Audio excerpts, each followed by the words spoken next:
For today's video, Honda Beat if stuck up ang kanyang kickstarter. Ito lang gawin nyo guys, tanggalin nyo ang kanyang crankcase. Tanggalin mo na ang tatlong allen bolt na yan. So pagtanggal ng allen, tanggalin ang kanyang takip. Kapag matanggal ang lahat ng bolt sa kanyang crankcase, pwede na pupukin gamit ang rubber mallet.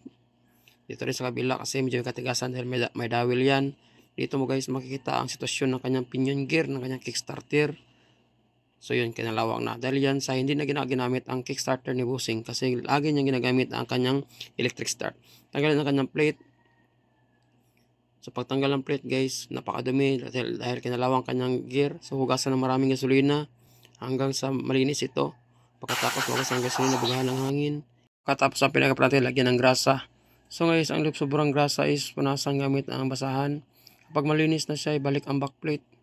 Kaya natin i-kickstart. So gumagalaw lang kanyang kickstart guys. So effective ang trabaho. Ibalik ang kanyang crankcase. Ibalik ang mga bolt. Natin i-kickstart. Yun lang. Sana may tutunan kayo. Ride safe. God bless.